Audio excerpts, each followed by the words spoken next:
One of the definitions of a casket is a jewel box. And so for years, the manufacturers were saying, this is a casket, this is a jewel box, this is something in which you're going to bury your jewel. The floor is $499.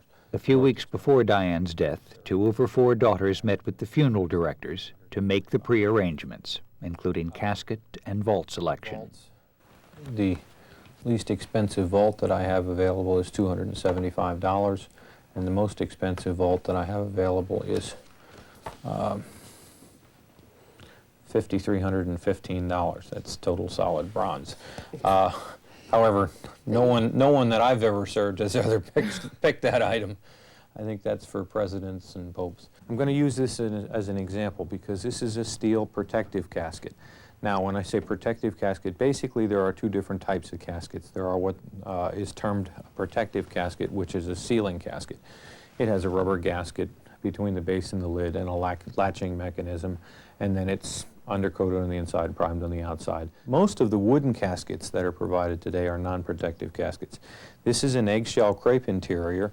People buy by the way a casket looks, more so than by what they perceive it as doing, by its sealing properties or its metal or its wood. A non-protective casket does not have the rubber gasket, does not have a latching mechanism. It simply has a pin which holds the lid and the base shut in either metal or wood. That's a non-protective casket. And then it doesn't provide that sealing property between the top and the bottom.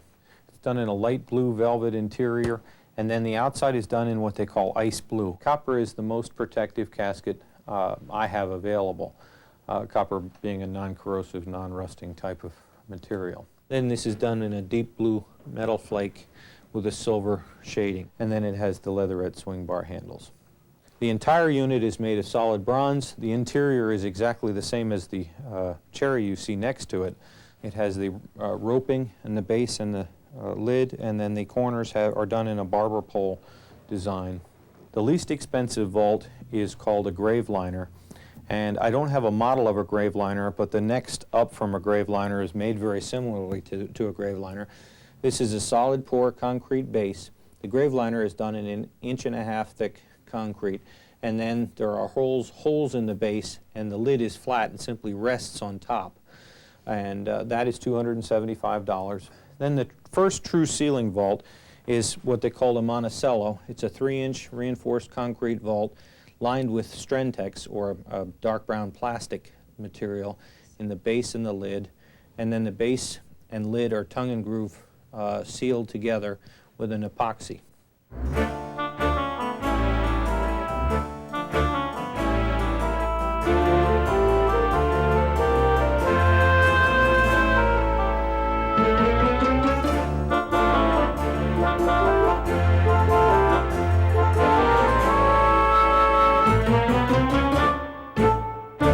One British author recently put it well when she started a book out, stating, there's one thing you need to know up front about Americans. They think death is optional. Well, one of the ways that that statement's reflected is in the de-ritualization of North America. We do think death is optional. We think if we just push it away, that somehow that it won't occur, and it certainly won't occur to me or people that are close to me. As long as there's life, there will be death, and as long as there's death, we're going to have some way to both dispose of the bodies and to begin to deal with the normal human reactions to loss.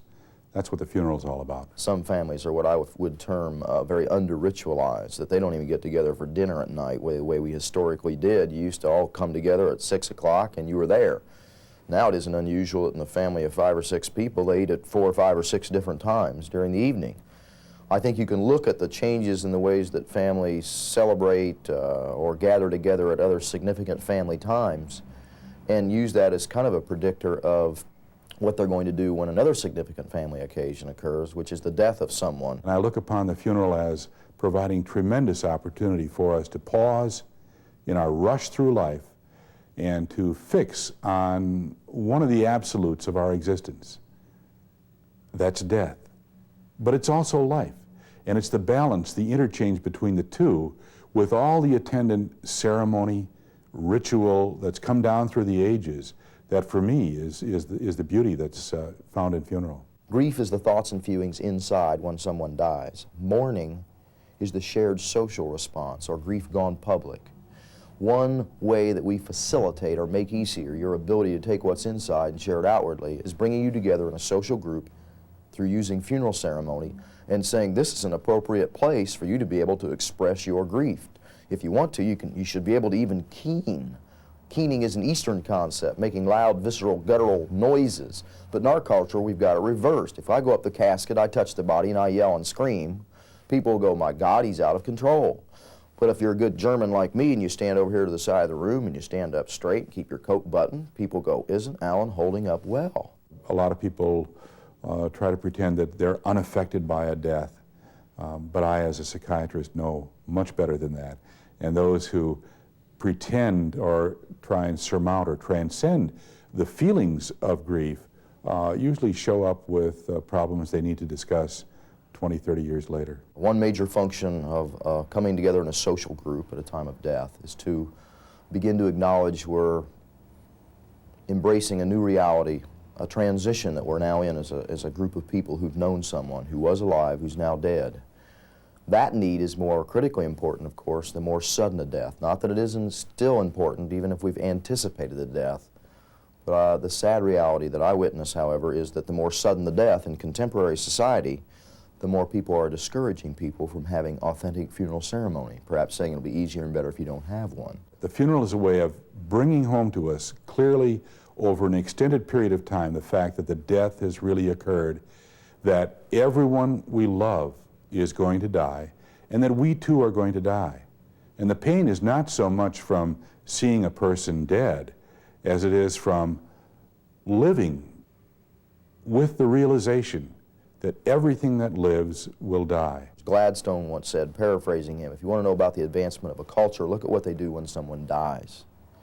If you now look at what we as a North American culture are looking at in terms of trends of what we do when someone dies, it does not speak well of how we teach young children. If when Grandpa dies, we directly cremate him, get rid of him, have no services, about the significance and the value and meaning not only of Grandpa's life, but of the life of that young child who's going to grow up and one day hopefully become old in our culture. So I saw the mom and dad first, and I said, what's going on? They said, we don't know. The kids just change day and night.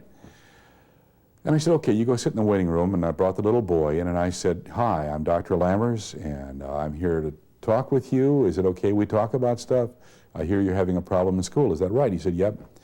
And I said, what's bugging you? And he said, I just wanted to see my grandpa not breathing.